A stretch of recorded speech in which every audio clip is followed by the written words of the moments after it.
Om Swastiastu. Halo sahabat rumah belajar, apa kabar kalian? Semoga kalian berada dalam keadaan yang sehat dan tetap semangat belajar ya. Nah, berjumpa kembali dalam pembelajaran kimia bersama saya, Ibu Subiari, untuk membahas tentang sel volta. Kira-kira kenapa ya kita perlu belajar tentang sel volta? Apakah kita menggunakan sel volta dalam kehidupan kita sehari-hari? Nah, untuk mengawali pembelajaran kita, Bu mau tanya, pernahkah kalian menggunakan barang-barang berikut? Ada jam tangan, ada HP, kalkulator, dan kamera. Ternyata tentu kalian sudah pernah menggunakan barang-barang tersebut. Nah, dalam barang-barang tersebut tanpa kita sadari kita sudah menggunakan aplikasi dari sel volta. Nah, dalam barang-barang tersebut terdapat baterai. Baterai adalah salah satu sel kering yang merupakan aplikasi dari sel volta. Nah, setelah pembelajaran ini, kalian diharapkan dapat menggambarkan dan menjelaskan susunan sel volta serta fungsi dari tiap bagiannya. Yang kedua, kalian dapat menjelaskan peristiwa reaksi redoks yang terjadi di dalam sel volta sehingga dia bisa menghasilkan energi listrik. Jadi dalam sel volta terdapat beberapa bagian. Yang pertama ada elektroda sebanyak 2 buah, kemudian ada 2 jenis larutan garam, ada 1 jenis jembatan garam, dan ada 1 voltmeter yang akan digunakan untuk mengukur besarnya tegangan listrik yang dihasilkan dari reaksi kimia. Nah, kalian tadi melihat bahwa ada 2 elektroda. Nah, elektroda ini ada katoda dan ada anoda. Untuk mempermudah kalian mengingat elektroda, maka bisa kita gunakan satu singkatan yaitu KPAN atau KPAN, yang artinya K-nya adalah katoda, P-nya adalah positif, A-nya adalah anoda, N-nya adalah negatif. Sehingga katoda itu berada pada kutub positif dan anoda berada pada kutub negatif. Nah, singkatan yang kedua yang bisa kita gunakan adalah KRAO atau KRAO, yang artinya K-nya adalah katoda, R-nya adalah reduksi, A-nya adalah anoda, dan O-nya adalah oksidasi. Nah, dari penjelasan tersebut bisa kita simpulkan bahwa dalam sel volta di elektroda tersebut ada 2 elektroda. Di katoda itu adalah di bagian yang positif, di mana pada bagian katoda ini logam yang berada pada bagian katoda akan mengalami reaksi reduksi sehingga dia disebut sebagai oksidator.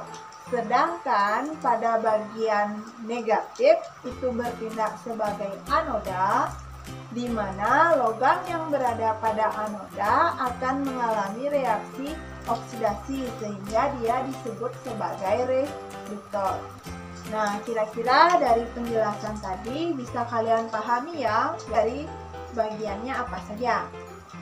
Nah, untuk melanjutkan pembelajaran, Ibu akan membahas tentang bagaimana proses yang terjadi di dalam sel volta sehingga bisa menghasilkan energi listrik.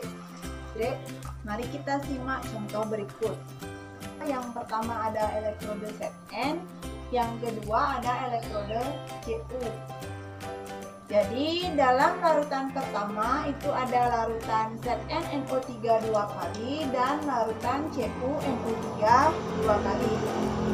Nah, tadi kalian ingat ya bahwa di katode itu terjadi reaksi reduksi, kemudian di anode itu terjadi reaksi oksidasi. Jadi ketika logam Zn itu larut, dia akan mengalami reaksi oksidasi. Nah, bisa kita lihat bahwa Zn akan menjadi Zn12 dan 2 elektron. Artinya dalam 1 mol Zn itu akan terurai menjadi 1 mol Zn12 dan 2 buah elektron. Nah, elektron yang terlepas dari logam Zn ini akan mengalir melalui kawat tembaga yang menghubungkan antara katode dan anode. Jadi elektronnya itu mengalir menuju ke katode. Nah, ketika di katode tadi ada larutan CuNO3 2 kali. Nah, larutan ini akan terionisasi menjadi Cu2+ dan 2NO3- sehingga dalam larutan tersebut terdapat ion Cu2+.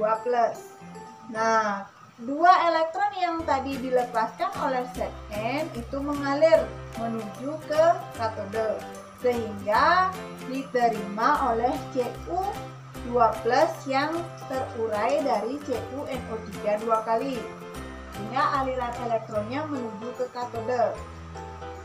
Dari peristiwa tersebut bisa kita lihat reaksinya. Dari Cu2+ ditambah 2 elektron akan menghasilkan Cu.